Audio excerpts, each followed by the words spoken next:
Welcome everybody to TCR Trinity Competitive Racing. We are here for our Season 11, race number 11 of the United States Grand Prix. It's going to be a lot of drivers home racetracks for tonight. This is the Platinum class. I am Seafreeze here tonight commentating alongside, for the first time I think in TCR, is Golden Class champion Mr. Jones. How are you? Doing great. First time for Platinum class for sure. Let's get this going.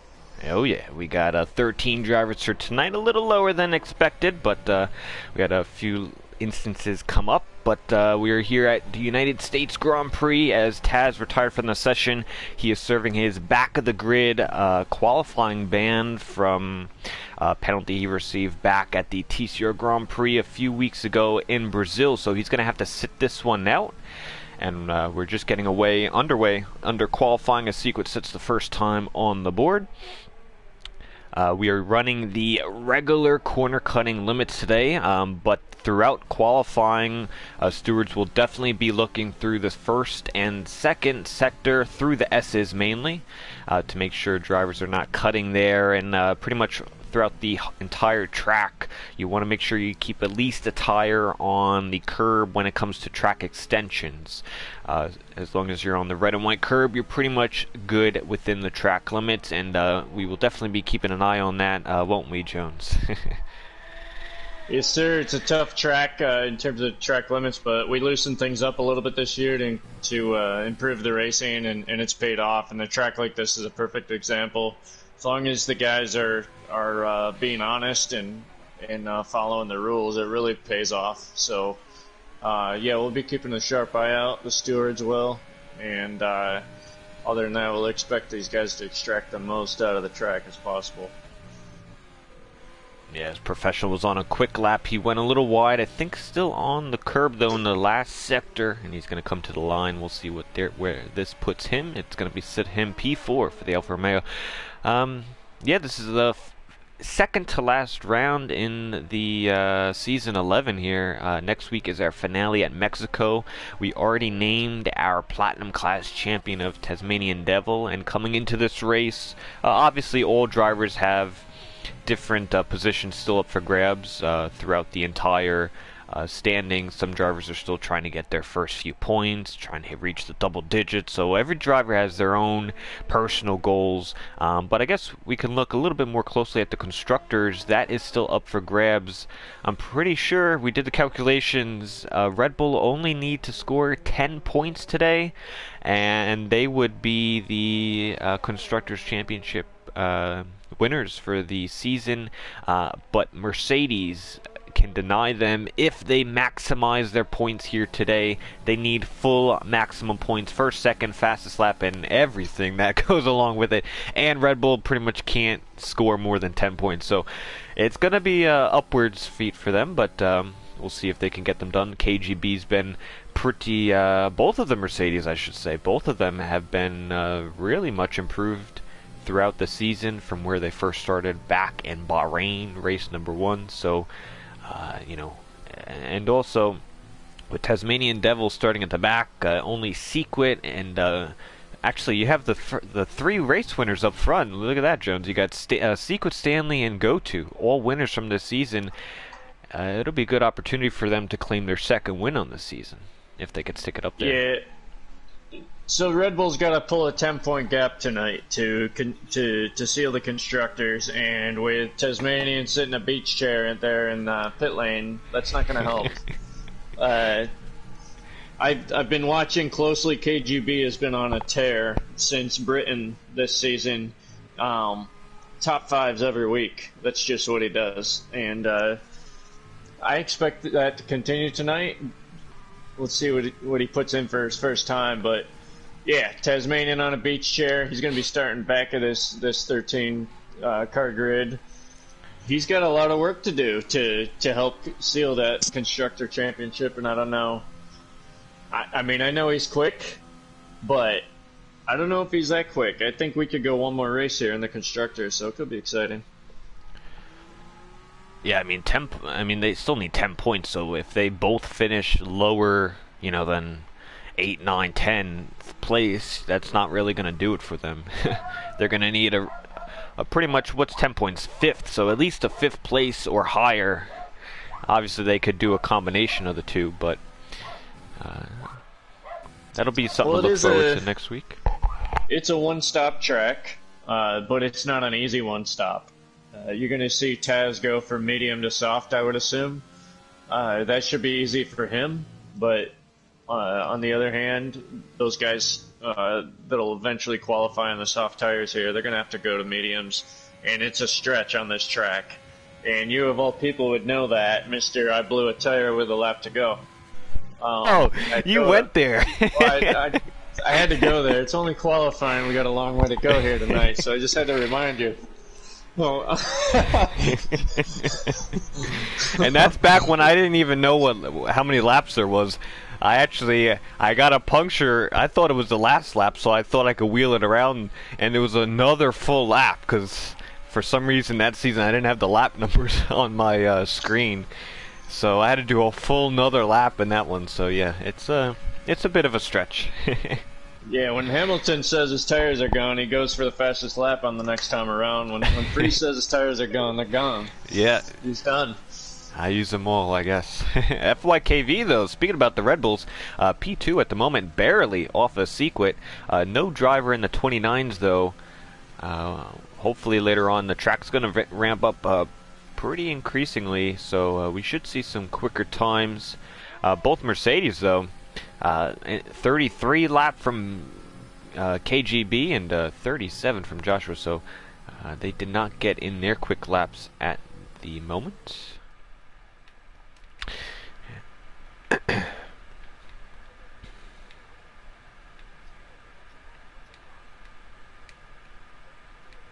I know KGB's got at least a 30 in him. I think he should be in the 29s. Joshua, too. More sandbagging from Mercedes. I expect both those guys to be top 5 at the end of this thing. Do you know the qualifying pole lap from last night, by chance? Maybe you can kind of get a comparison. I know, I think it was X-Breezy. I know how I did. X-Breezy had the pole last night in the Racing Point. As we have a Golden driver reserving tonight, a Prudent. He's in the Renault. As Stanley gets into the 29s, so there's the 29s. Dorian is also returned back for a few races here at the end of the season. He is reserving tonight as well in the Renault.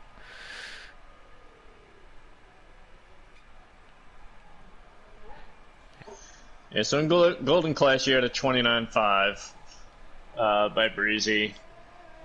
I know that time is in here for sure. Oh, there we go. Alright, and it looks like, I don't know, Kersey said he was wanting to join the grid, so I'm assuming he's joining it as on the race surface, not as the commentary booth. So he did join the lobby, so that might mean that we might have our previous champion on the grid going up against the current class champion of the grid. So we saw Kersey show Taz how it's done at the GP. Kersey starting at the back with Taz at Coda. That's something to watch for sure. That made this race a little bit more interesting, I think. And it was not at the GP, Jones. It was actually at the All-Star race that these two went head-to-head. And that's when the All-Star race. You're right. At Bahrain Short, Kersey basically walked in. He just got the wheel out of the closet, threw it on the rig, and jumped in here and reminded Platinum Class what was up from a season ago. And maybe we'll get another chance to see that tonight. Yeah, I don't know, actually. He joined the lobby. He's now in, I think that's the AlphaTauri, so suitingly enough, he's back into his old seat, the number 2 seat. Because that's how it was back in the day. But I don't know if he'll be able to do a lap time. I'm not too sure how this game works. I don't think he can, or maybe he can. I don't know. I don't know. I hope he can, because 29.9's not cutting it. I'm not sure what's going on with these guys. Gotta put a little more heat in those tires. Yeah, that definitely be very interesting to see the season 10 and 11 platinum class champion going at it. We did not expect this tonight, so that's interesting. And you also have the guys up at front, like I said, Stanley, Sequit, Go2 and P4 at the moment. They all won only one race this season. So with Taz at the back, Kersey, I don't know if he's able to qualify, or maybe he will start at the back with Taz and go head-to-head that way.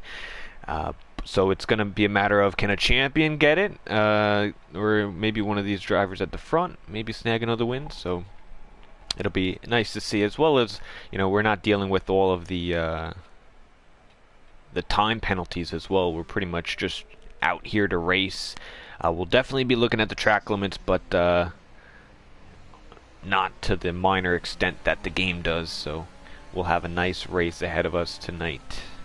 Yeah, you can freewheel it around here, and you're going to see some cuts and extensions here and there, but we're looking for the repeated offenses, the guy that does it lap after lap, looking to cheat the course, basically. That's not allowed, but other than that, we want to free these guys up and see what they've got. This track offers some really interesting dynamics with the way you have that long straight on the back, and then the slower sector 3, pretty quick sector 1 through the S's. It just offers a lot of variety, and it's such a big, wide track that you can race different lines, you can run different setups, and still compete. And it just makes for such a good racing track, and the design is just excellent. It's one of the better modern day tracks. For sure, I really like this track. There's a lot of, you got pretty much everything you could ask for in a F1 track. You have the S's, high speed. Turn 1 is actually really cool. Turn 1 is it's hard too, because you really can't see it. The apex, especially if you're in like a cockpit view, as I usually drive in, so it's very hard to really see that apex, because usually drivers will hit the bollard out of the way, so you don't even have that as a reference. Then you have the long straight, the DRS zones, and then sector 3 opens the opportunity up to do many switchbacks around the outside, inside, a bunch of different moves, defending, overtaking. There's a lot of things you could do in the final sector, and then you do it lap after lap, and it's quite fun. So I think it's what, 20, is it 29 laps tonight, I believe?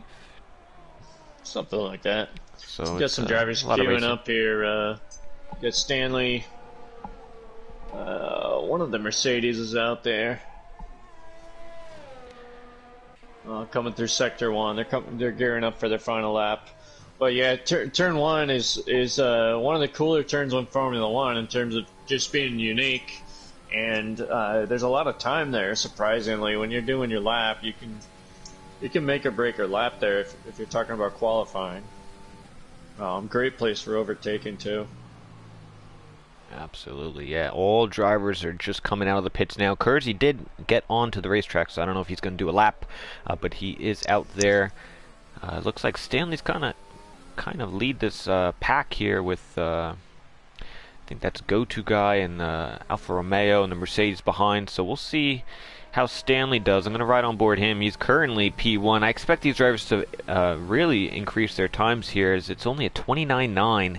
The track's going to be at its peak at the moment. Coming to the final corner is Stanley. You want to get the best traction out of the corner as possible. Hit the DRS, and now we go to turn 1, which we just talked about. A really big increase of 100+ feet, I think it is, down to turn 1, and then hard on the traction, back downhill, ready for the S's.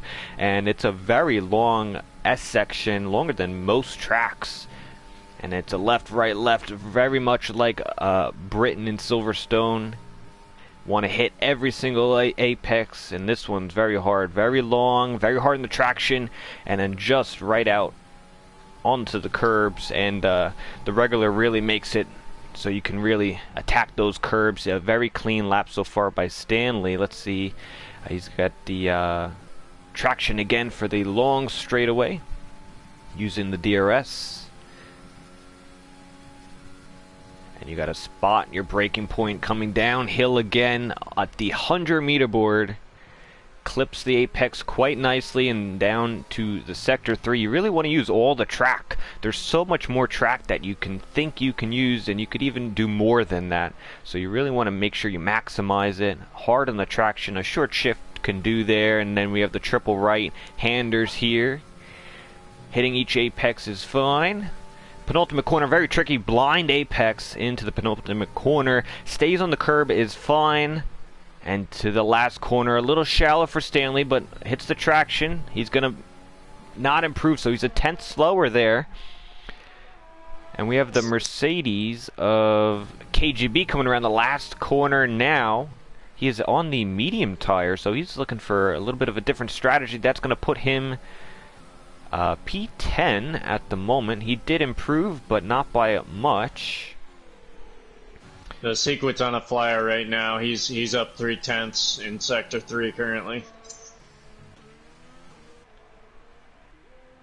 3/10 in the final sector. Sequit. Only one race win so far. A pole position would definitely help his case.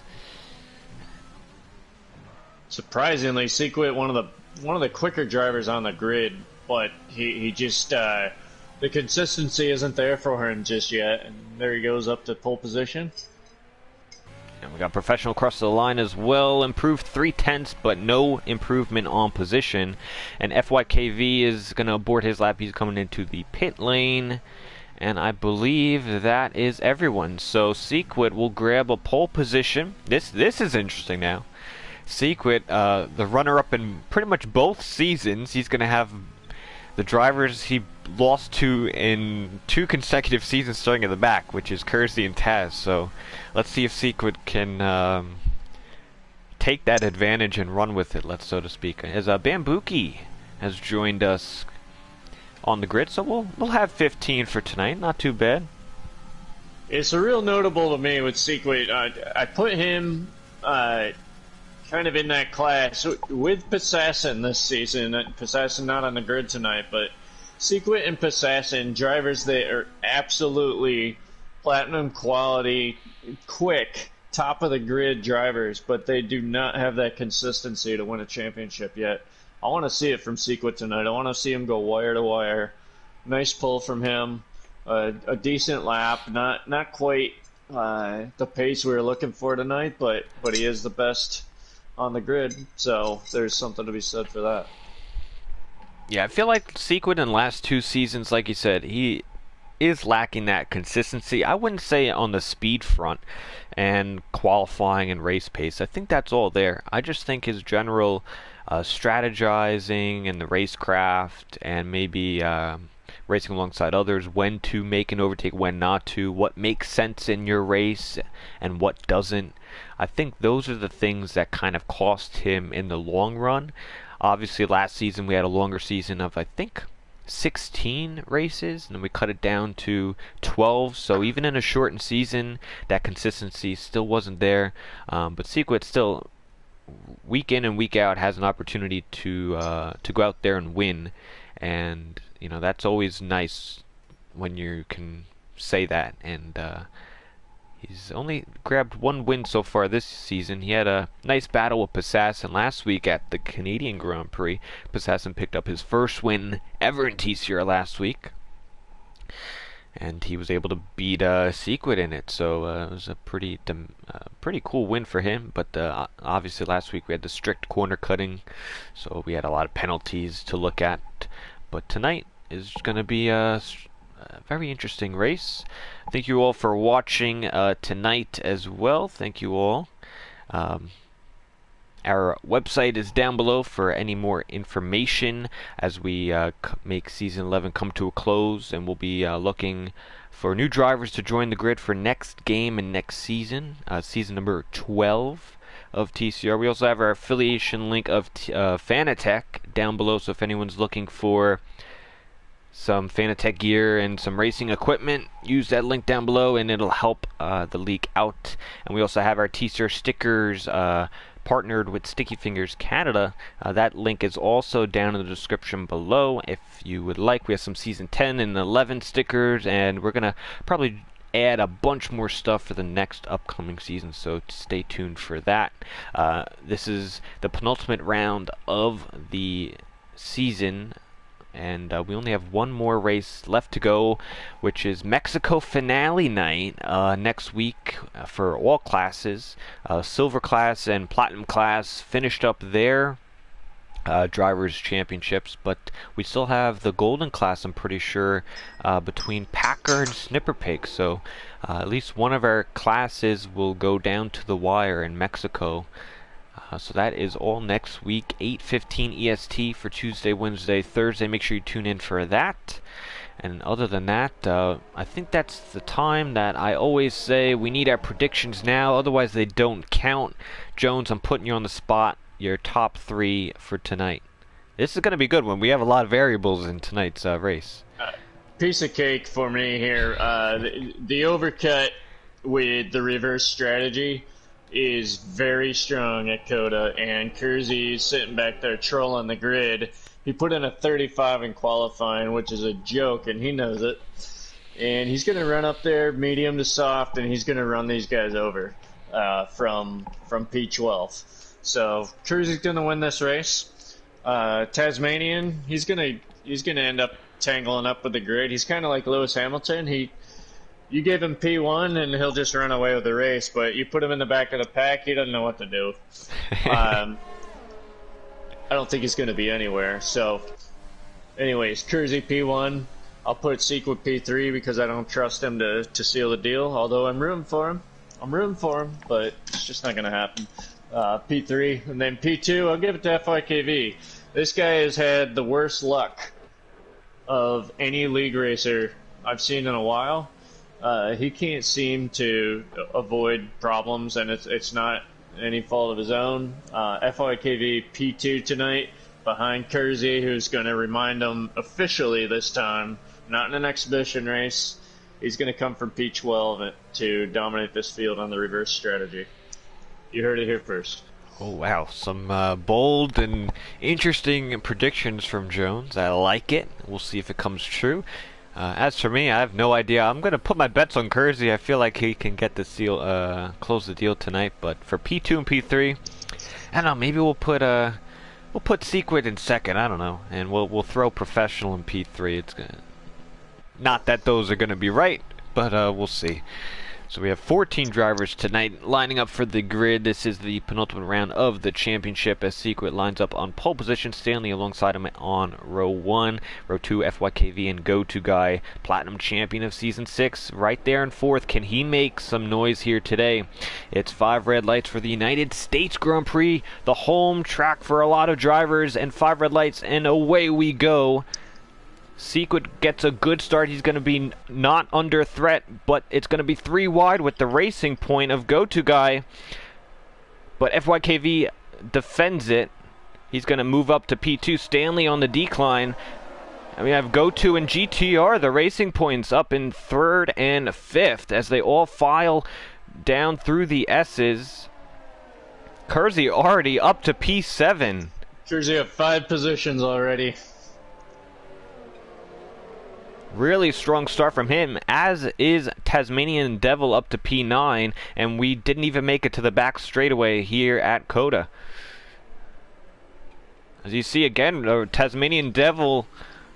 Oh, and he's tangled with Kersey a little bit, but not too much, so I don't know if there's any damage, but Taz went down the inside and clipped Kersey, a little bit of a half spin, and that's going to hurt his progression, but Taz up to P7. Kersey now in a mix of some drivers all on the mediums.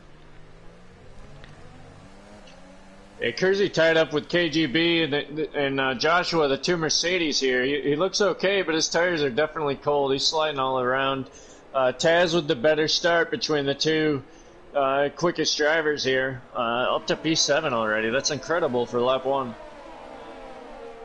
Kersey retakes the position on Black Angel through the triple right-handers. Yeah, but Taz up to P7. Sequit out in front over FYKV. Currently, Red Bull will clinch the constructors if they stand here at the moment. They need 10 points on tonight's race. You have go-to guy up in P3. Stanley from the front row dropped a few positions, so the Williams having a struggle at the start as our standings are a little glitchy here at the moment, as always. Yeah, Sequit's still the leader. He's heading into the backstretch here, into the hairpin, heading back to the big, long back straight. And in another lap or so, we'll get DRS. So that's going to open the door for every single driver, as everyone is pretty much within DRS of each other. Chatty a little closer to GTR, though. Without DRS, he's going to make a move down to the end of the straightaway. Hard braking, but GT, he needs some points for the season. He is, I'm pretty sure, pointless as it stands. So GT still looking to get on the board here in round 11. Hopefully today is his day. But he's got Taz right behind him. He's the lead medium runner. Yeah, GT's got a couple. I wouldn't short him. He's got 2 points, for goodness sake. But sitting in there P6, he could quadruple his season total here if he could hold this, but good to see him back in the top of the board. It's right where he belongs. The veteran of TCR here, GTR. Absolutely, as Taz goes for a move on GT, so he's up to P6. FYKV was very close to Sequit at the end of the front straightaway, but Sequit manages to hold on. And it seems like Kersey's still just biding his time at the moment between the both Mercedes. Also on the medium runner, medium tire, so the Mercedes opting to go for the alternate strategy. So as we have a yellow in the first sector, that's Dorian spun at the end of the S section, clipped the wall, and that's no wing on the Renault.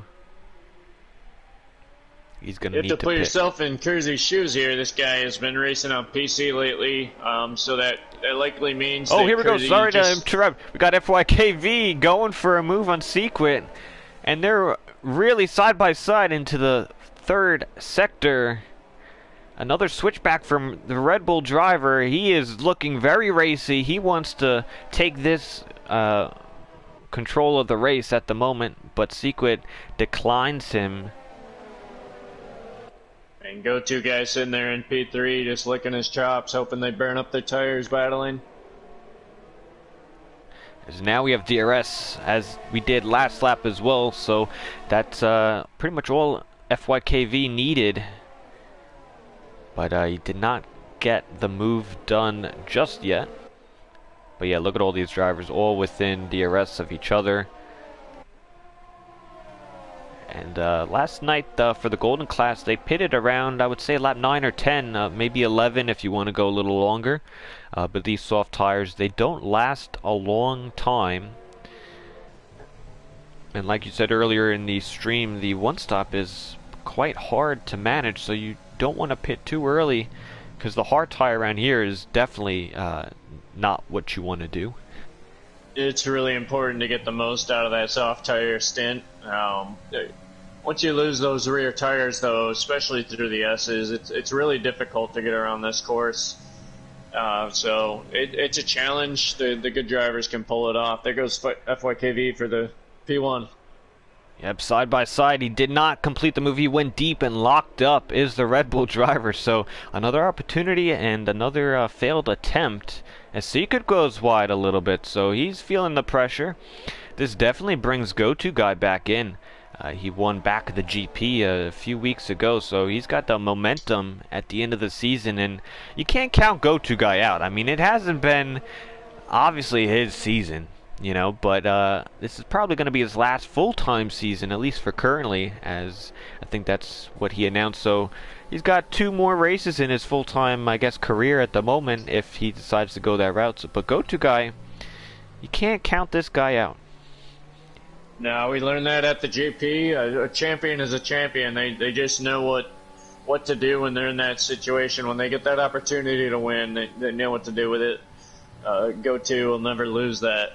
and here he is sitting P3, just loving this battle between Sequid and FYKV. I'm noticing the top three here, neither of them are using up their ERS. They're full battery, ready to keep pushing. I'm wondering when one of them's just going to choose to use it up and try and create a gap here. FYKV especially, he's got to get by. Yeah, it looks like he'll try another attempt here in the back straightaway on Sequit. He's going to go for the inside again. He should have the move almost done coming into the braking zone. A little bit more controlled. Both drivers lock up, but it's going to be FYKV up into P1. Sequit, for the time being, is going to let the Red Bull driver go, but he goes down the inside. He looks for a move. FYKV gives him the room that he needs, but it's still going to be FYK up into P1 at the moment. Yeah, and if you look at the field here, it's starting to stack up behind these guys, and P5 among them, Tasmanian Devil, just sitting back there, loving it. He's catching up real quick here, and if these guys don't sort this out, this reverse strategy is really going to pay off for Tasmanian here. Like I said earlier, this track plays to the reverse strategy very well. Race pace is critical. Sequit went for a move and he got the lead back, but FYKV was looking to go for a switchback, but wasn't able to get it. So these guys battling is only going to bring that alternate strategy back into play. These drivers are very well evenly matched on pace, and instead of working together, is Red FYKV. We need a shorter nickname for that. I can't keep saying FYKV. Fike will call him tonight as he gets the move on again before the DRS. So that's going to give, I believe, Sequit an opportunity at DRS. And it's Fike who gets the DRS. Sequit is going to try, but without that DRS, it's very hard for him. He's got to watch his wing here. As he clips the back of Fike, they both go deep. And you got Go-To in the mix. Chaz up to P4 right behind Go-To. They're both sitting there looking to take advantage here. Oh, and they both... There goes Go-To. Oh, here we go. All three of them in Sequit, half spinning. 3 wide into that corner. I've never seen that. That's crazy. Oh my goodness, they definitely did not want to yield in that position. So we have Fike, Red Bull in front, then Go-To guy, then the other Red Bull of Taz from last on the grid up to P3. And these are the spots where we're talking about with Sequit. He cannot go from P1 to P6 in that situation. That's what wins and loses you championships. And as he dives into pits, I'm not sure if he broke a wing there or what, but those are the situations that make or break a championship driver over the length of a season. Absolutely. We've seen a lot of instances like that as of late from Sequit. It's very hard to make things go your way once you have a bunch of things that doesn't go your way. So it's very hard to turn the tide around. But you know, we've said it before, Sequit had the speed. He got pole position tonight. He just, like I said, maybe picked the wrong battle to fight with Fike, and maybe he should have just let him go and play the strategy game, but that brought Taz and the rest of the pack back up to the front. Taz is going to make a move on Go-To. It looks like his wing was fine. He grabbed the hard tires and he continues on here. So his tires were in bad shape. Maybe that's a setup issue, but again, those are the situations where Sequit's got to find a way to get better in the future here. Absolutely. We got also Kersey making a few improvements as well, up to P7. Just got past GTR the last lap, so we'll see how his pace goes later on in this race. Through all that, FYKV's got nearly a full battery, and Taz sitting with a less than half behind him, but still Taz P2, that medium tire, the reverse strategy. Man, I'd like to be in his position right now in this race. Yeah, especially at the end of this race with the low fuel and those soft tires against those pretty much mediums that will probably be around 15, 20 laps at the end of at the end of the race. The soft tire, the alternate strategy, very strong around here. So Taz, the fact that he's already even with the leaders just pretty much says that he can win this race. Like I said, he could probably win it by 15 seconds today if no one else goes to challenge him. And he has his team out in front. Remember that these guys made contact at the GP and the heat races, so I don't know if team orders are on the board. I definitely don't think so anymore, but they still need to get at least 10 points tonight. So I don't know if Taz will have to fight past his teammate, where he should be pitting soon. As Sequit pitted, he put the hard tire on his Sequit, so he's going to be on the slow tire. Last time we saw Taz on the grid, he punted his teammate right off the track, so team orders be damned if I'm an FYKV seat. He's racing for himself right now. He's going to try and go for the win here, obviously, and the Constructors' Championship will sort itself out if he does that. But I'm just looking at the gap to the leader here. Sequit's sitting at 19.2 right now. He's actually gaining time on those hard tires, so Sequit trying to do what he can to recoup what he lost in all that battling there at the front. Yeah, and Fike misses some apexes in the S section. That'll bring Taz right to the back gearbox. And I think it's just a matter of time. I think Taz will get the lead here on the back straightaway with the DRS. Go-to guy fell off a little bit. He's only a little outside a second off these front two. As we have Kersey making a move on Chatty Duck before the DRS zone on the back straightaway. So we'll see who gets it. Kersey almost loses the car. A big snap of oversteer. He was almost into the barrier. Yeah, and FYKV easily overtaken here by Taz. The soft tires are done at this point. We'll see if they dive into pits this time around, but that was just too easy by Taz. His tires are offering much more grip at this point in the race. Sequit down to 18.1 gap. He gained a second just on that last lap and a half. So he's actually probably the net leader here at this point. FYKV diving in right now. Yeah, and Sequit also had a pass Prudent as well on that lap, so the fact that he still gained the time after passing a driver means that Fike definitely needed to get off those tires. We'll see where Fike comes out. I'm going to try to get on board with the Red Bull driver. You have Sequit coming down the front straightaway at the moment. Easily passes him. Oh, yeah. So Sequit regains, I'm assuming, net P1. It's just, we'll see how the gap goes from the front in those alternate strategies. We'll see. It's 18.5 right now to the leader, and we'll see how that develops. But if Taz can at least maintain that gap, those soft tires will put him in an easy position.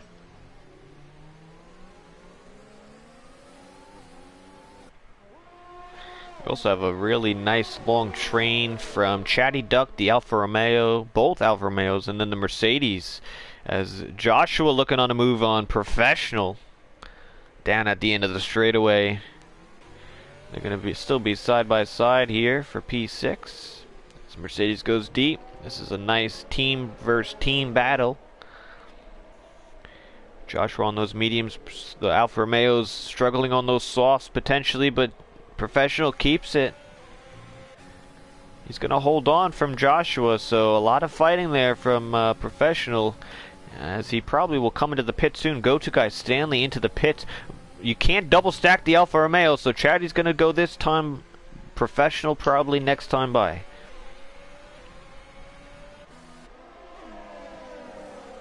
And that will lead into the pits. Yep, that'll leave Taz and Kersey leading this race at the time being. We'll see how those medium runners will go. Go-to guy losing the position already on Sequit and Fike, so they're down to, I guess you would say, P3 and P4. Yeah, Professional just trying to show off here. He's 10 laps in on those soft tires.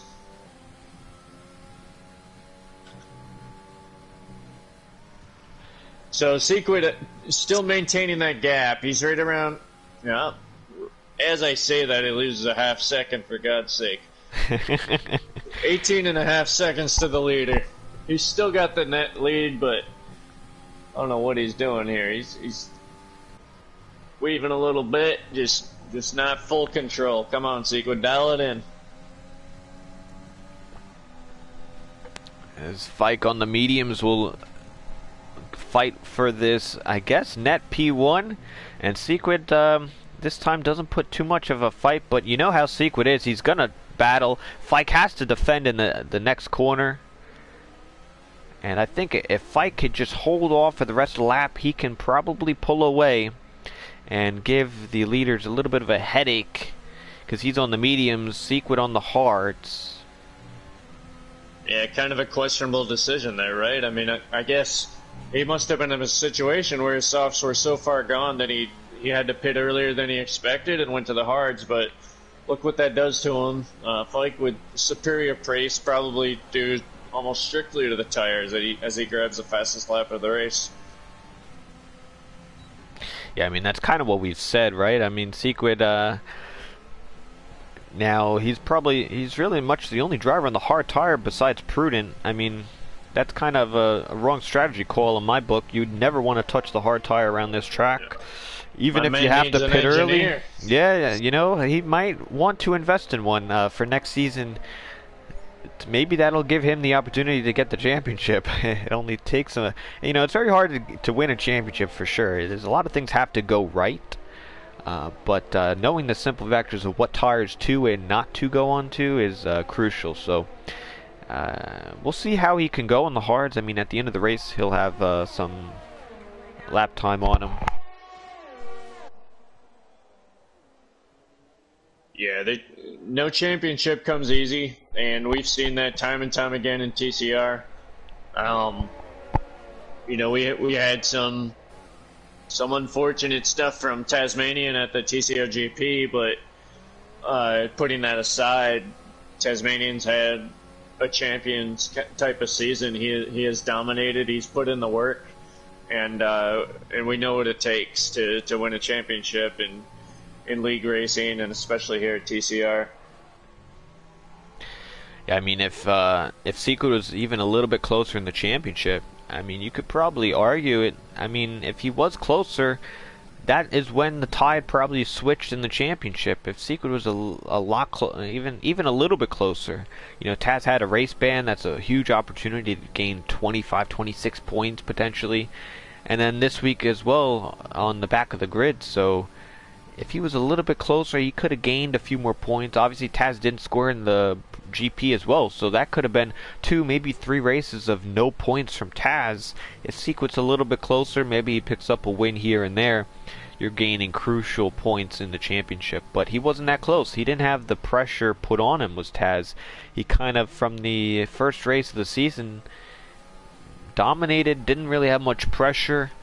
And because of that, you're allowed to make mistakes because no one's right on the back of you. And that's kind of what we've seen here this season. That's right. You create your own opportunities there. I'm just following along at 4KV here. He's under 17 seconds here to the leader now, and just constantly adding to that gap.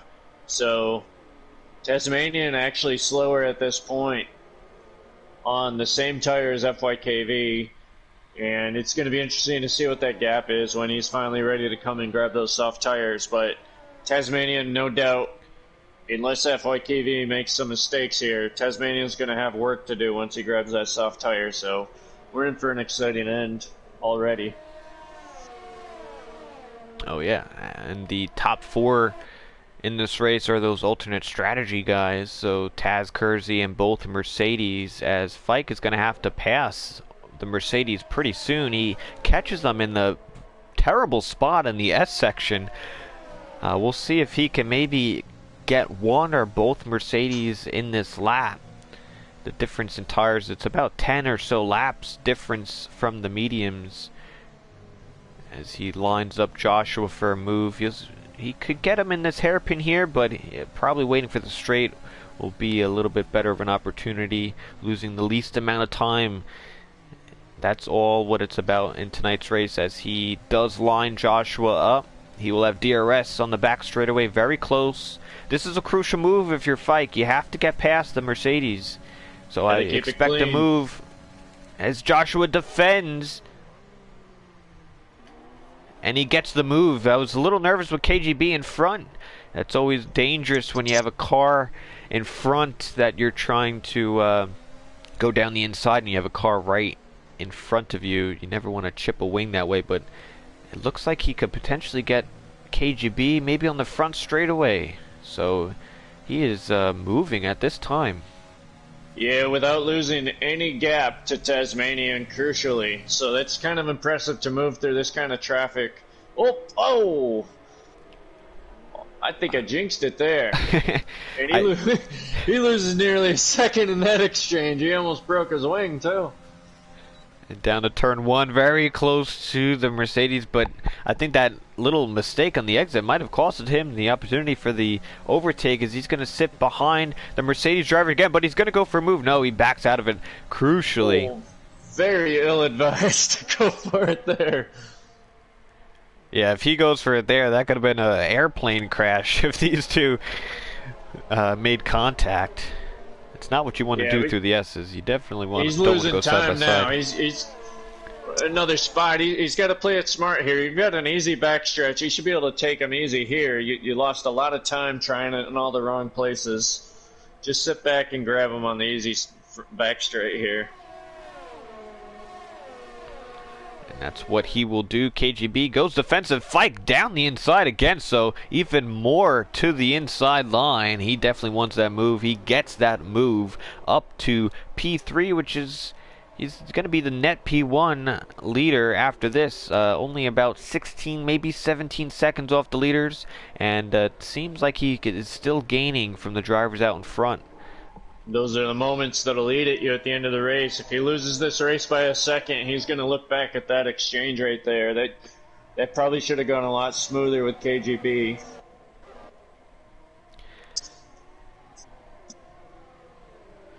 Sequit lost a position to go to. He's trying to get the other Mercedes of Joshua, though, to reclaim something in this race after having a little incident earlier on in his first stint. Go-to guy also goes very deep into turn 1.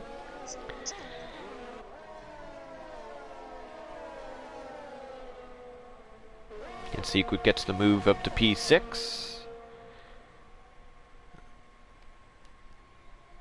That'll leave Stanley wanting to get by the Mercedes as well. So for the alternate strategy for the Mercedes, it's really not ideal because they're battling drivers almost every lap, I feel like. Once these front runners pitted, Joshua and KGB, they're constantly battling off drivers, whereas Taz and Kersey, they had such a bigger gap earlier on that they're in clean air, not getting bothered. They can just focus on getting those lap times that they need.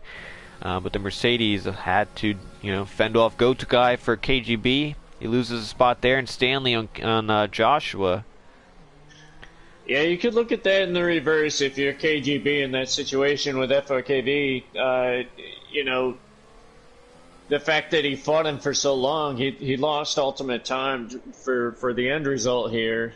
He gave up a lot of time in that exchange, so he probably should have let FOKV just go by. But you're right, that battling is not helping that reverse strategy. As KGB and Sequit went side by side in the final sector, but KGB is going to pit this time by. It's going to be a long 10 laps on those soft tires, or even 11 laps by the time he gets out. Isn't it nice sitting here in the booth telling these guys what they should and shouldn't be doing? Absolutely. Comfortable, I love it. There's no stress up in the booth, as there's a lot on track. But I love telling them how wrong every driver is, because there's a lot of mistakes going on. If only they knew from a 3-time platinum champion, I could help sort them out. Maybe I should be Sequit's. Maybe I should be Sequit's race engineer for next season. I'd get him a championship. Hell, I'd give him 3. He'd win every season if he was with me. But I don't know. It just hasn't happened. I mean, I mean, you won 3 platinum championships, but I don't know how many golden championships you've won. Maybe I don't next know if you season. won any. I'm just saying. I don't know. We'll have to see how it goes. Maybe I'll drop down a silver, get myself a silver one first. Taz to the pits. Here we go. Does Kersey follow? I don't know. We'll see. Yes, he's going to come into pit lane, the AlphaTauri. So both champions pit here on lap 18, the end of lap 18. Right. FYKV across the finish line right now. And let's see how many positions they lose as Taz. Where are they going to come out? Behind Sequit. He's going to be behind Go-To Guy. And who's that? Is that Kersey? So Taz... no, who's this? Oh, that's Death Wish, the blue flag car. He's going to let him by. I was very confused. How did Kersey would have gained all that time? But Taz gets out in P3. Where does Kersey get out? He is all the way back into P11. Was there a broken wing there? How the heck did that happen? I'm not too sure. Oh, well, he might get a broken wing now on Joshua. He almost bumped the back of him. So I think he might have... That might have explained why he was a little slower in the first stint. He potentially got damaged when Taz and Kersey, when they both made contact earlier on in this race. Must have been. Because Taz gets P2, so Kersey's going to have a lot of work cut out for him if he wants to place higher up in this race. So it's pretty much going to be Taz for the win here. Fike didn't have much of a gap. I mean, this is... he had a gap to keep the lead, but you need a significant gap on those alternate strategies. Taz has 10 laps on the easily quicker tire to just get past his teammate. I mean, Taz only had to get past 2 drivers, where Kersey is going to have to get past pretty much the whole grid. So there's a lot more work for him. Taz, pretty much an easy win here if he could just keep everything under control. I think he's got this for sure. But you never want to say things too sure, because you never know if there's any contact. FYKV has not forgotten Brazil. Let's see if he's cordial with Taz here. And it's also been a long time since Taz actually made a race win here in TCR. It's been a few rounds. I think he hasn't won it since Russia, which I think was round 8, I believe. So it's been a few rounds. We're now in race 11. So it's been a few times since he's been on the top step. He's got 6 wins on the season. He's gonna want to make it 7. This should be an easy move. Let's see. Fike, I don't think he's gonna defend much. There's not much he can do with the difference in tire. So it's pretty much playing gonna the team game, looking for that 1-2. That's... I mean, if you wanted to steal a constructor championship, that's the way to do it. We won't even have to pull out the calculators after tonight. Oh yeah, it was a Mercedes who needed the maximum amount of points in tonight's race, but it might just be Red Bull to get the maximum amount of points in this race. I believe Fike has the fast light, but if it's not him, it's Taz. He's gonna get it with those soft tires. So. Both Red Bulls, P1 and P2. That's a good way to clinch the constructors. Get a 1-2 finish to clinch. That'd be a nice way to end it.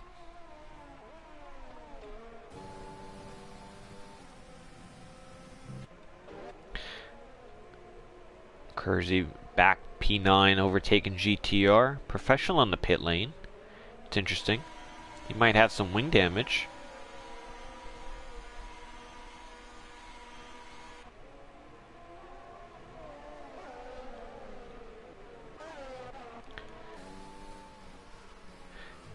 And it's very hard to get a safety car here as well. The walls are very far from the track. It's very hard to... You're going to need some help in order to spin it, although someone spun it, as I say that. It's Deathwish Tricky in the S section.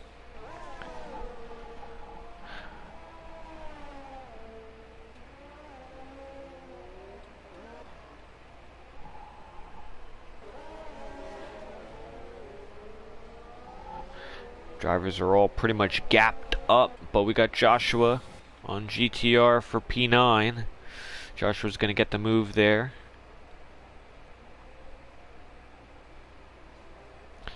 And GT can hold on to P10. He's got 16 seconds behind him, which is professional on those soft tires, so he's got an opportunity to get a few points here.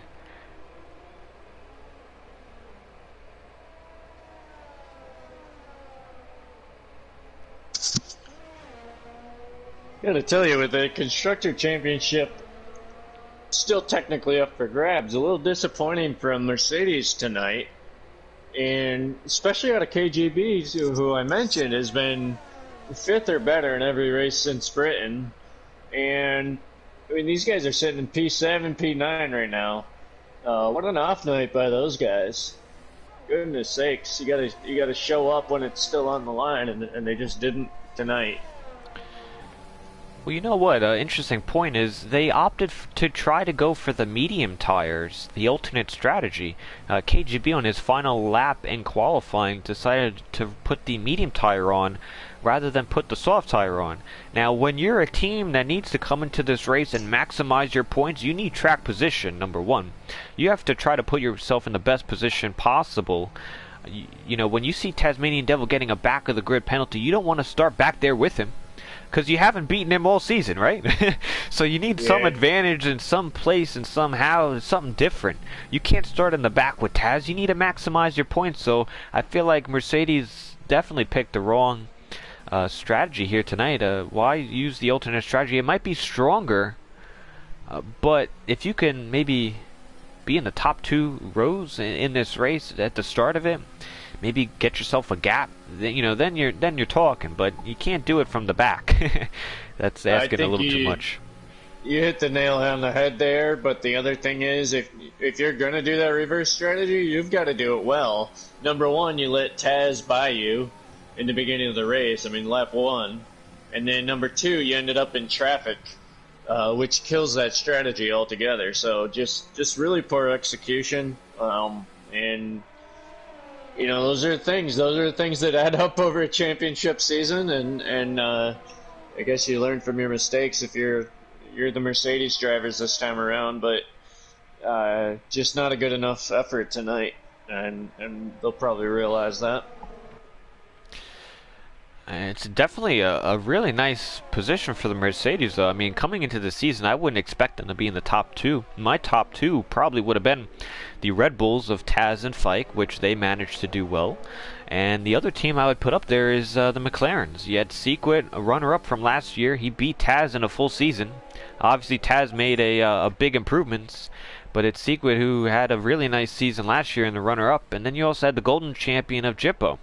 So the fact that they're not up in the top 2, you know, they definitely took a step back as the McLarens. But it also shows the Mercedes put in some really good results to claim that P2 in the constructors. For sure. McLaren, probably, if you're looking for an underperforming team, McLaren's kind of the poster child of Mercedes this year. That combo of Sequit and Jippo are way better than P3, I guess they're in right now.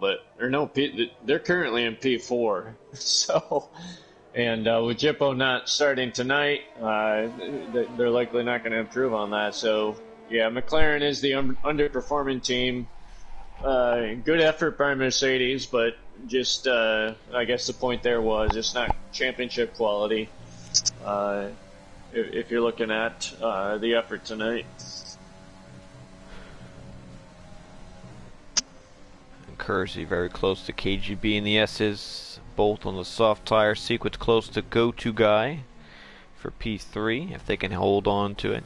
And also coming into the season, you know, we kind of expected Taz and Sequit to go at it, but you know, last week with Passassin winning, you know, Passassin's young still.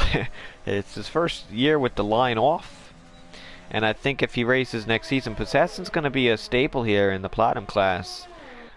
He's going to have a lot of races ahead of him to win a lot of races as Kersey and KGB go side by side. Looks like Kersey will have the inside line for the following corner. And the AlphaTauri up to P6 at the moment. He's about 7 seconds back on Stanley. But going back to Passassin, yeah, for next season, he's going to be, I guess, a front runner for Platinum. I don't know if Taz is going to be racing full time for next season. So we'll see. Have to see how the grid looks for next season. But Passassin claiming that first win last season, or last race rather. Holy moly! Yeah, we have a new game coming out in July. So you don't know how that'll shake things up. This current game shook up the grid. We know that. Season 10, it shook things up a little bit. So new game, slightly different grid. We don't think Taz probably won't be there. A couple of these other guys might not be on the grid, but that doesn't mean some new ringers don't join TCR. But Assassin, straight out of the gate, it was obvious that he's got raw pace. But again, until proven otherwise, I keep him in that class with Sequit, where you've got that raw pace, but you have not proven that you've got what it takes to put a championship season together.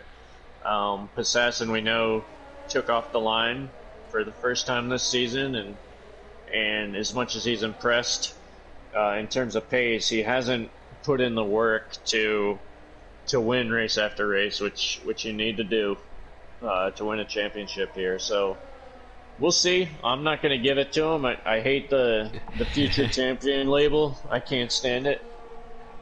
So I'm not going to give him that until I see it. Fair enough. I wouldn't give you the future champion label as well. well, you don't have to, since I am a champion. You don't have to worry about it. I took care of that. Took care of business. Well, Sequid took care of business up to P3. If he could hold it here on those hard tires, he's going to claim himself a podium, which I think he has a good chance of doing. Those soft runners in Kersey and KGB just not gaining enough time after them battling and needing to overtake some drivers to make their strategy work. So Sequid can maybe hold on to a P3. Not going to be the worst day. At least a position to the guy who starts second. You know, that's never a really good day. But Fike, really strong. Look how much time he's lost on Taz with that tire differential. 12 seconds. And that's a big gap.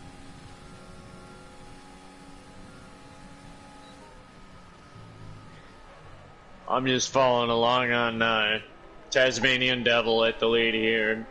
If you look at his inputs on the throttle and brake, one of the reasons he's dominating this grid this season, he's so smooth with his inputs. The trail braking into every corner is really good, and then getting back on the throttle, he's really easy getting back on the throttle, and just a joy to watch. I'm not anywhere near as good as him as with these inputs. It's really impressive. But just trying to look at the things that Tez does right. All these guys on this platinum grid are quick and running no line, running no assists at all. But Taz kind of in a class by himself this season, and that's one of the reasons why. Just a super smooth operator. Absolutely. I mean, when you go for your championship grid or championship, run and title, a lot of things just seem to go right for whoever's winning in that season. A lot of things have to go right, but once they start going right, you pretty much, I think Taz he's just been like one with the car. He knows what his car is going to do. He knows what he needs to do within a race. I mean, pretty much picture perfect season. I mean, only a few mistakes here and there throughout the entirety of it. But even today, starting last, he knew what he needed to do. Even with Kersey on the grid, I don't know how much damage potentially he got. Maybe Taz was with it. Maybe he'd get a penalty. I don't know. We really haven't seen the incident in full action on the stream. I think I just caught a glimpse of it. But a lot of things just seem to be clicking for Taz, and he had a strong season. Even going back to last season, the improvements he made throughout the whole entirety of the season, he ended up finishing, I believe, P4 in the championship after having, start of season 10. You probably wouldn't have had him P4, but throughout the entire season, he improved. He made improvements, and he picked up his first win at the finale of last season, Mexico. Carried that in, made a record of consecutive wins in the Platinum class, and everything's just been clicking for him, and there's really been no other driver to really compete with him. Yeah, I know Taz in season 10 was one of those guys on the grid that, season 10, the grid was full of Platinum class champions, previous champions, and Taz was one of those guys that was quick enough to be up there with those guys. He just didn't put together the full season like we're saying with the likes of Sequid and Assassin. This season's different, and I'll be curious. One of the things I'd like to ask him tonight is what he figured out. What did he create in terms of routines? I think most champions have a routine that works, and Taz has put something together this season that's worked week after week, and yeah, he's got the confidence to come in here tonight with the back of the grid and executing a flawless race here. He's a 15-second gap starting his final lap. It's pretty impressive from the back of the grid. I'm pretty sure I said earlier he could win by 15 seconds. So my prediction on that, I know I didn't pick him for the overall win, but he's got the speed to do it for sure. Looks like that'll come true on the last lap. Professional had a little spin in the S section, hit the wall and chipped his wing, so a mistake you don't usually see Professional doing. Another veteran driver of TCR. He had a mistake last week at Canada as well in the Wall of Champions, spinning it and breaking his wing. So 2 back-to-back weeks of some spins from Professional, which we don't usually see. He's outside the points at the moment. Shout out to Prudent here in P11, a golden driver, turning off the line tonight at Coda, which is one of the harder tracks to race without that line assist. And showing up tonight, getting on the grid with the Platinum drivers, and doing good enough to keep up anyways. So nice job by him. Absolutely, as we have Tasmanian Devil coming around the penultimate corner on lap 28.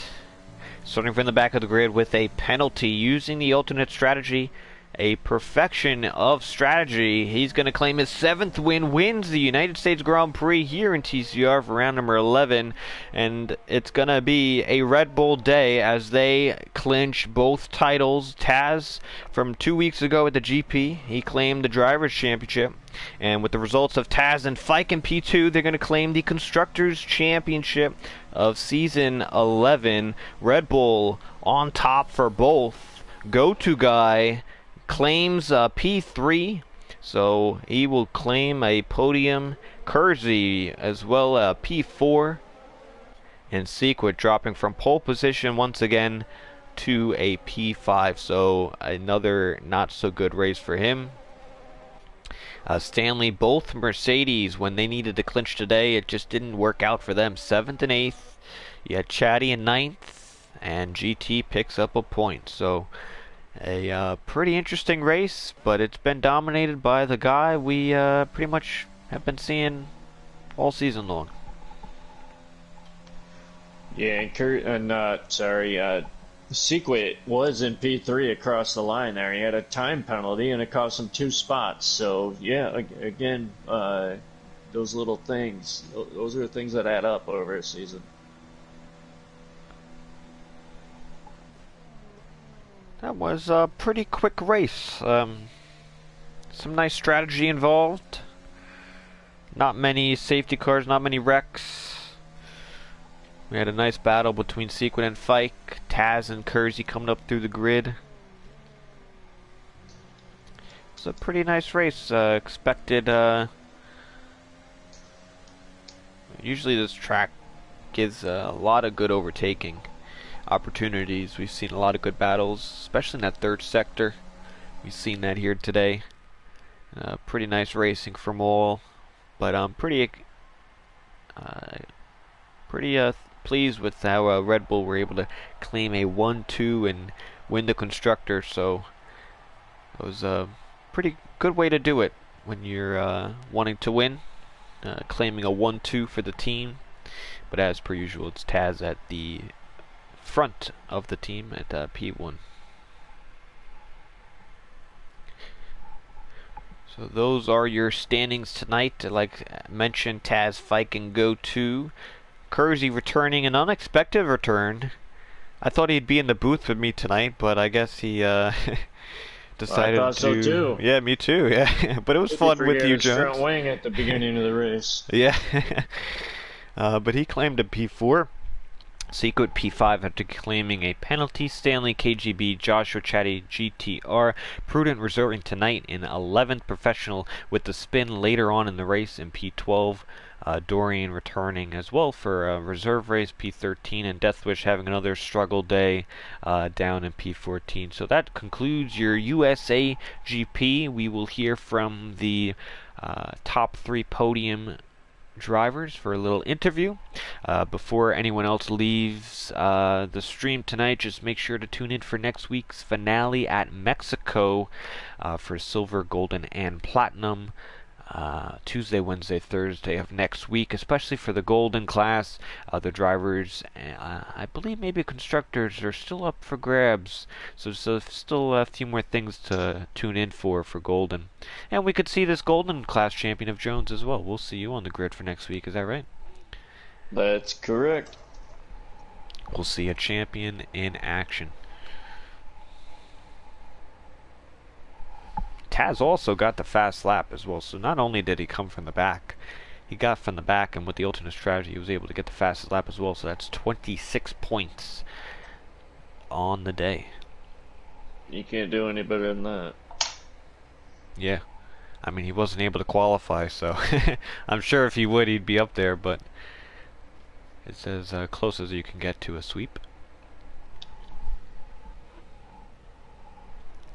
Alright, as we have the podium drivers joining now, let me get into position. If anyone has any questions for the top 3, leave them in the comments below. Thank you all for watching. Don't forget to hit the like button and make sure you subscribe so you don't miss next week's finale at Mexico.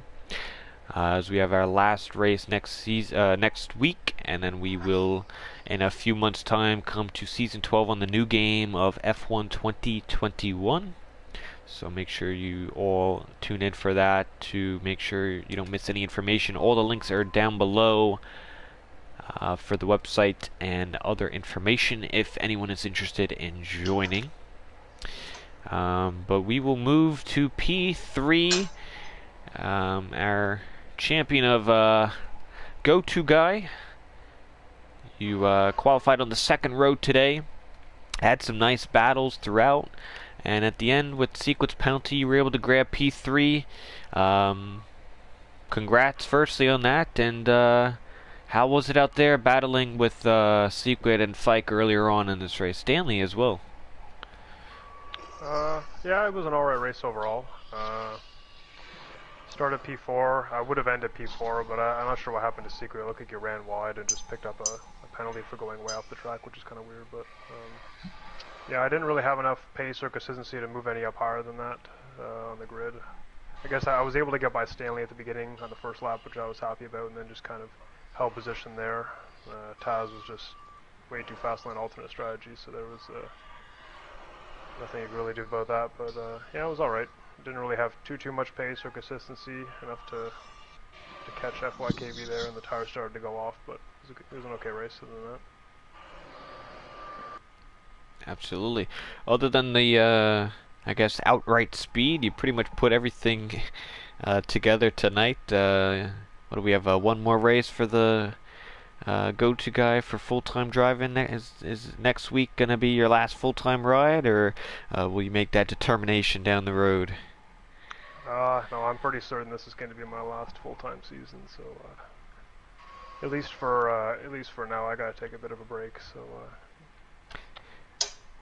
Any expectations for next week in Mexico? Are you going to be putting in a little extra time than maybe what you've been putting in. I mean, it's not hard to increase your practice when you don't do much.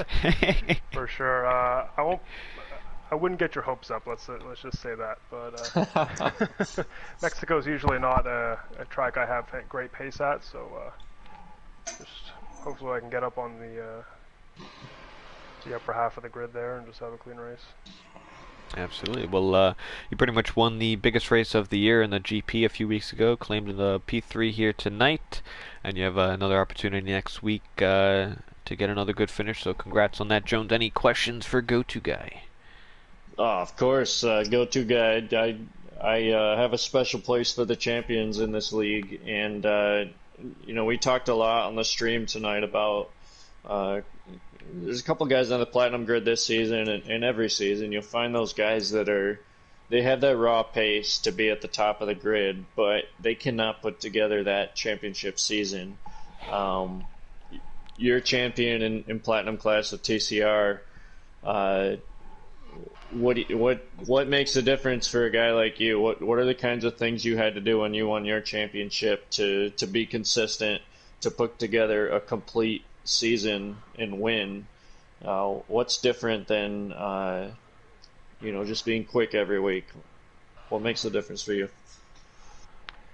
Well, I think back when I was fighting for wins a little more often, it was definitely more just about trying to focus on consistency in races for me instead of taking a lot of risks, just making sure you bring home as many points as consistently as you can and rack up as many podiums as you can, and that seemed to I never used to get a lot of poles or a lot of outright wins, but just a lot of podiums and good points finishes, and just trying to be consistent, I think, in terms of your racecraft. So, yeah, that's kind of how I've been successful here.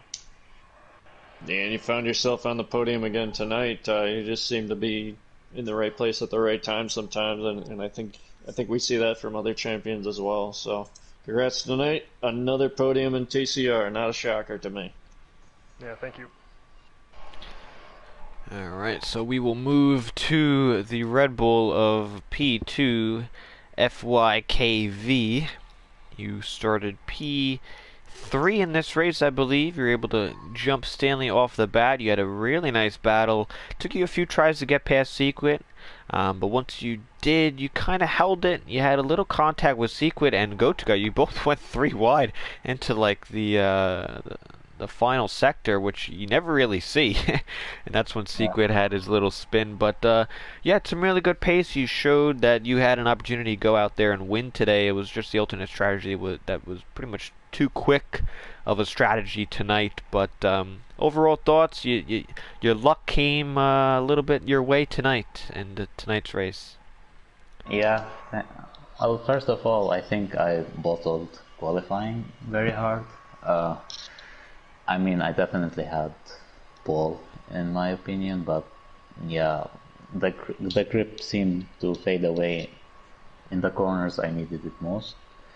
So I think that didn't help me at all in the race, because I got stuck battling with Sequit, and I knew like this will just help Taz's strategy even more. Once I got by, my tires started to go off, and yeah, at that point they dropped off like after a couple of laps or 3 laps. Once Taz overtook me, it was on that lap that they dropped off like really bad, so I went onto the mediums and they felt pretty okay. Had some nice overtakes here and there and managed to keep them together, let's say, because the tire wear was quite bad at the end. Like the fronts were around like 75 or 76%. So I took it a bit easy in the final couple of laps. I was trying to just manage the gap to Go-To Guy and to Sequit. Yeah. And about the battling, like I didn't know what actually happened. Like I think I got tagged behind, and then I almost spun, and then out of nowhere I see like the proximity arrows from both sides, so I got like literally sandwiched. But then I said like, well, I just have to keep going and let's see what happens. So luckily, I don't know what happened to Secret, but luckily I kept my place, so that was important. Yeah, for sure. Also tonight, you guys clinched the constructors championship. So, Red Bull, congratulations on that. You had a part in that for sure, claiming 48 plus tonight's points, a few podiums to your name. So you definitely had a contribution. It was not all Taz this year, and you definitely wouldn't have won it without your points and good results. Obviously, you probably would have wanted the luck to go a little bit more your way, a little bit higher in the championship, perhaps. But how's it feel to be constructors championships here winner in TCR? Yeah, it feels great. Like, let's say first title in TCR, so that's something I'm proud of. But yeah, like you said, I had quite terrible luck this season. Too many DNFs or some strategic errors, so I think I would have contributed a lot more, and perhaps I would have battled for the top 3 in the championship, but things didn't go my way for one reason or another. But still, I'm happy to display my pace when I can and get podiums here and there. And tonight I think it's my second place, so which is I'm happy about, because previously I got third place for 2 times, yeah. And yeah, it's also extra special to have it with Taz because, yeah, obviously we are friends, so it gives it just an extra special feeling for it. Yeah, it is your best finish of the season, and I think in the history of your career here in TCR with the second place, you topped a few third place finishes. You guys are still friends after that Brazil crash a few weeks ago. Have you guys managed to talk about that? And looks like it was all clean on the racetrack as Taz passed you at the middle stages of the race once he pitted. Yeah, I mean, I think Taz passed me a couple of times today. The first time was on the lap where my tires dropped off really bad, so I didn't even bother to battle with him because it was pretty pointless, and I just wanted to save the tires until like the pits. And the second one was he was on the softs. I tried to be fast on the first sector, but obviously the tire advantage was too much, so it was an easy overtake for him, and also I didn't want to battle too hard to avoid what happened in Brazil again. And I've noticed Taz was also going way far onto the left side, which kind of made me laugh a bit.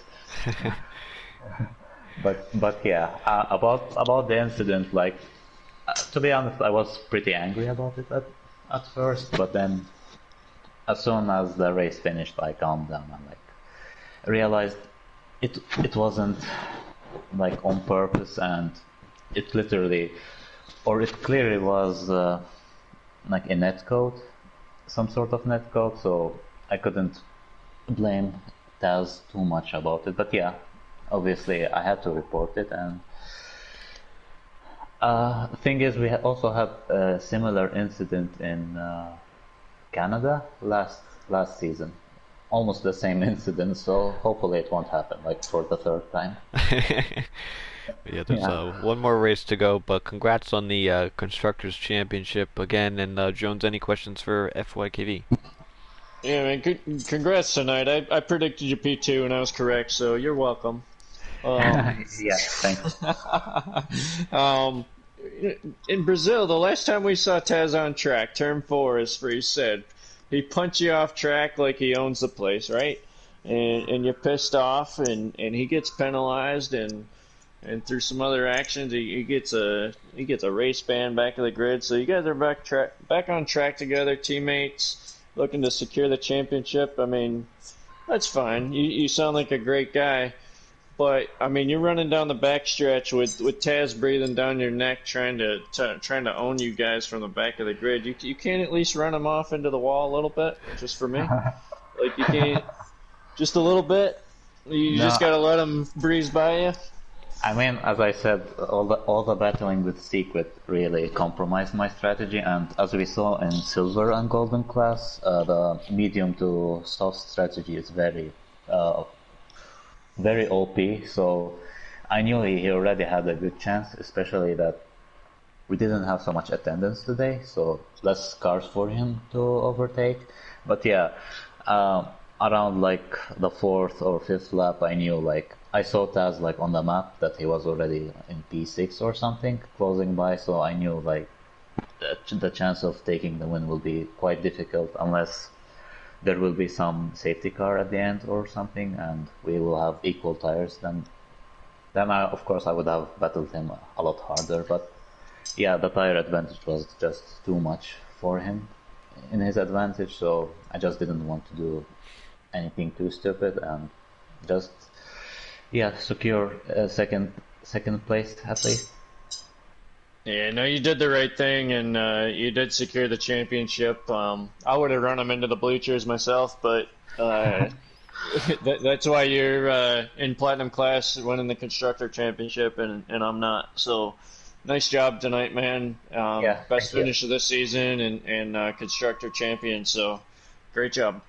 Yeah, thank you so much. Alright, so we get to hear from our Platinum Class champion and Constructor champion, and also winner of tonight's race, claiming the fastest lap from starting at the back with a penalty. Once again, claiming his 7th win of the season. He has a chance to make it 8 next week. Is Tasmanian Devil. Congrats on that, once again, another race win, and the alternate strategy you had to deal with Kersey today. Talk us through. I know you guys made contact in the hairpin before the back straightaway. I guess talk us through that. We didn't really get a full glimpse of it on the stream, but coming into tonight's race, we probably wouldn't have known that you would have been battling last year's champion of Kersey. So I guess talk us through that, and also your incident. Yeah, well, obviously on lap one, starting at the back, it tends to be, there usually is a lot of chaos. So it's, trying to make up some positions, but at the same time, trying not to be too aggressive and break off my front wing. And going into the hairpin, I went for a move on one of the alphas, and I wanted to make sure that I went deep enough into the corner so that we wouldn't tangle, because it's quite easy to get spun out if they take a slightly different line than you and make contact with the rear of your car. That's happened to me on a few occasions. But in the process of trying to avoid one alpha, I ended up tangling with an AlphaTauri of Kersey, so that wasn't great. It was not intentional, of course, but kind of compromised his exit and cost him a few positions, which was unfortunate. Because I would have liked to have battled the Season 10 Platinum Champion. Show him what I'm made of after he kind of just rocked up and slapped everybody in the TCR Grand Prix. But yeah, somehow I didn't get wing damage from that, and then made up a few positions later on as some guy's tires dropped off. And I think it was like P5 or whatever. Saw Fike, Sequit, Go-To Guy, and Stanley battling, and I had a smile on my face. I was like, oh yeah, this is gonna get good, because they were wearing out their tires quicker than what they normally would be, and the tire wear on the softs is really high, especially after you do a qualifying lap on them. So they pretty much made my job a bit easier. So yeah, we got past Stanley. Sequid had a half spin, tangling with Fike, and got past Go-To Guy as well. And from that point, I was just lapping out in front by myself until I pit. And because I had the softs at such a late stage in the race compared to their old mediums, the tire advantage was massive. Like when I was going to overtake Fike, I was just like lifting and coasting through the majority of Sector 1 and was able to keep up. So yeah, I mean it felt like I was going at like F2 speeds or something like behind him, but no, it's just the fact that the tires are just so much better at that stage of the race. So once I got past him, I went for fastest lap and got it finally, and just cruised to the end. Awesome. For next week, It's probably going to be your last race if that's correct, at least full-time wise for the moment. Any extra practice going into maybe claim the 8th win of the season, going out strong for next week? Mexico, how are you feeling for next week? Depending on the attendance, I may or may not start from the back of the grid again. Mexico is a pretty good track for me, and the alternate strategy around there is also pretty good. So we'll see about that. But I mean, I don't know. We'll see. I'll do my best to get the best result I can, but no, I'm just gonna enjoy it rather than sweat super hard and take it super seriously. Hang on here, man. Let me step in. No Platinum champions ever won 8 races in a season, and this is one of the shorter seasons we've had in Platinum class. So you're telling me you're not going to go for number 8 next week? Wait, so the record is 7 right now? Lots of people have gotten 7. Nobody's gotten 8 in Platinum class. You're telling me that's not you? Alright, well, now that you said that, I guess I'll qualify normally. Maybe put in a bit extra practice. That's what I wanted to hear. And then I got 2 questions for you, okay? Yeah. Number 1, to follow up on last week, we had a nice interview with you last week at the beginning of the broadcast. And the question to you was, where do you rank yourself among the Platinum champions? And I felt like you kind of sidestepped that one on me. I was disappointed. So here I am. I'm in the broadcast booth for this one reason. I'll limit it to the last few champions. You tell me, Kersey, Breezy, and Freeze, and you, all Platinum champions. Rank them for me. Oof. Be careful. Give me those 1 Be through careful. 4. Give me 1 through 4 right now. You're not escaping it this time. I haven't raced with Breezy enough to really rank him properly. So it's gonna be You've tricky raced to with pick. him though. In preseason testing, yeah, but besides that, I haven't really raced him. Because I came in season 10 and he stopped racing around that point. So. So you're putting Breezy number 4. Is that what you're telling me? I'll put him at number 4 only because I don't know. Oh my god. Okay. Pretty sure he. You guys, All right. you guys probably Fair enough. strongly disagree with that, but I think so. how many times has Seafreeze been Platinum champion? 3 times? 3 times? Well, yeah, Seafreeze has probably got to go to number 1 then, hasn't he? Well, Breezy won twice, so forget that stat. Oh, okay. Oh man, this is tricky. This is tricky. Because Well, don't remember this as well. I mean, I didn't race this season, but I Kersey and myself both beat you last year. Granted, you improved, but yeah. let's talk about our prime. I don't know. Yeah, well, season 10 Taz and season 11 Taz are 2 completely different animals. All right, so you got 1 and 4. Now it's you versus Kersey. What do you got? Oof. Crazy is really quick.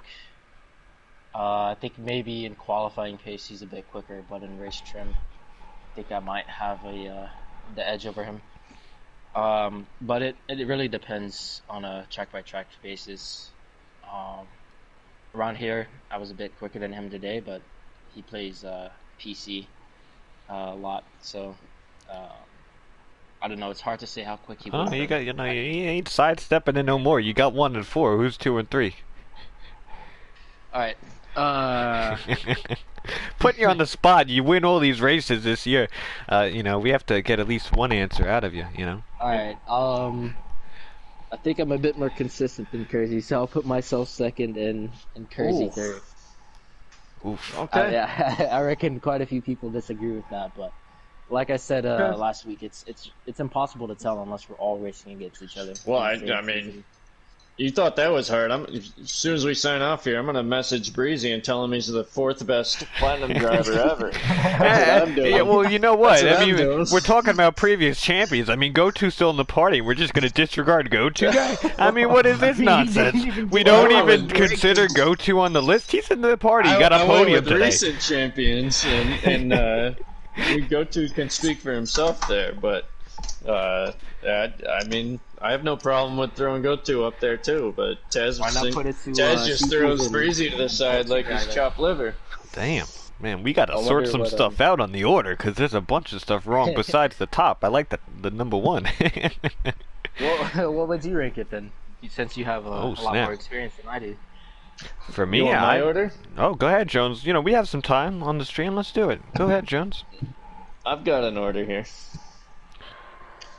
Kersey's number 4 out of that group, and I might even put Goto guy above Kersey. All right, and that's on just pure. If I need to get through an entire season and I need to win a championship, I'll put Goto guy above Kersey.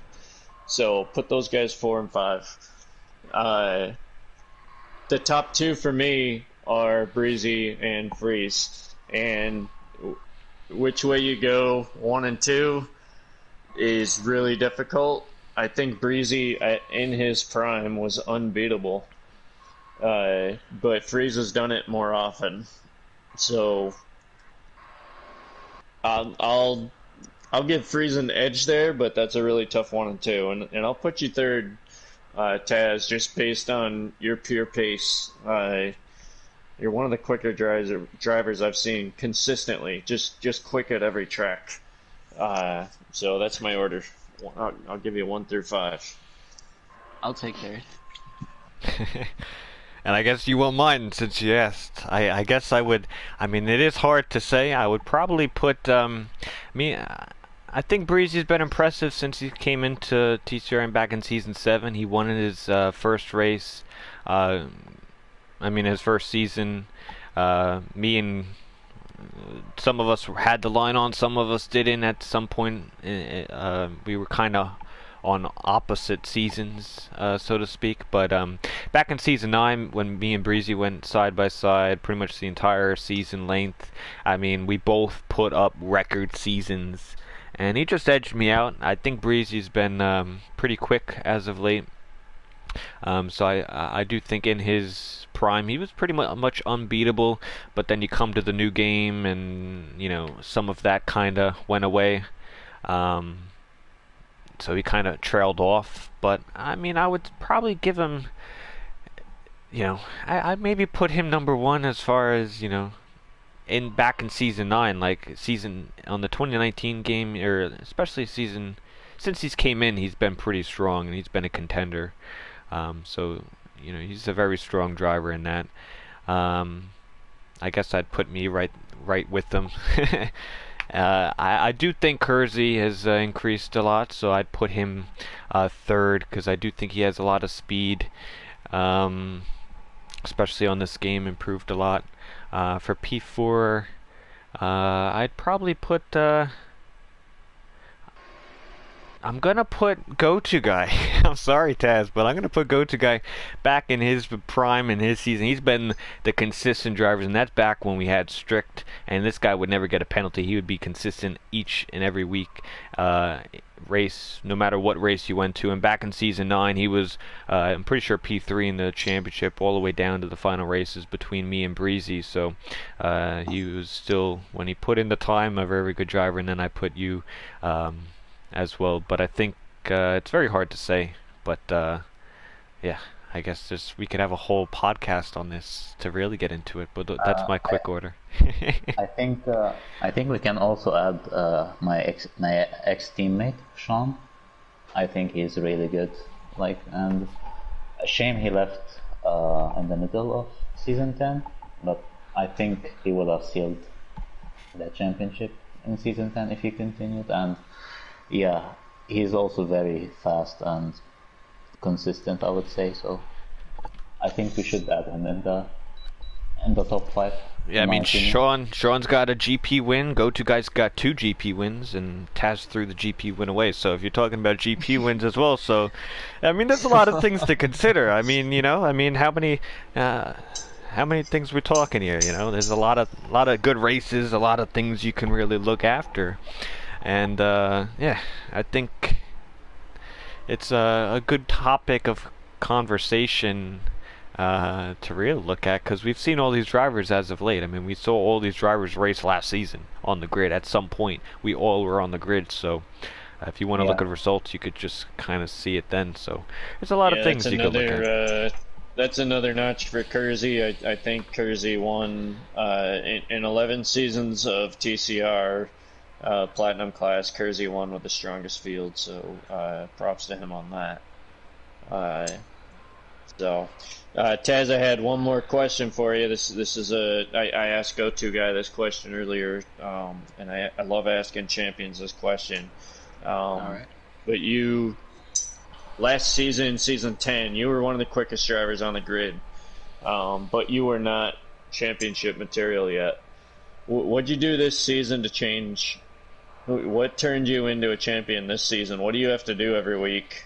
What's your preparation race to race to find that consistency and be a champion? Because it's not good enough to just be quick. Yeah, well, one massive part of being quick in this game is setups. I think even more so than F1 2019. Like, you can find massive amounts of time just from tweaking like minor things with the setup. So, in season 10, I really had no idea what I was doing. So I was just copying sequence setups, but he uses a controller, I use a wheel, so it never quite worked out for me because they were a little too understeery for my liking. But towards the end of the season and before season 11, I put a lot of time into really understanding the setups, which I'm still trying to wrap my head around a bit, but I've gotten a much better understanding of that. And then another thing is qualifying. In season 10, I was pretty inconsistent. In qualifying, sometimes I'd be P2, like I was second at Mexico, and Abu Dhabi towards the end of the season. But at Bahrain, on my debut, I was P7, or I think it was P7, P8.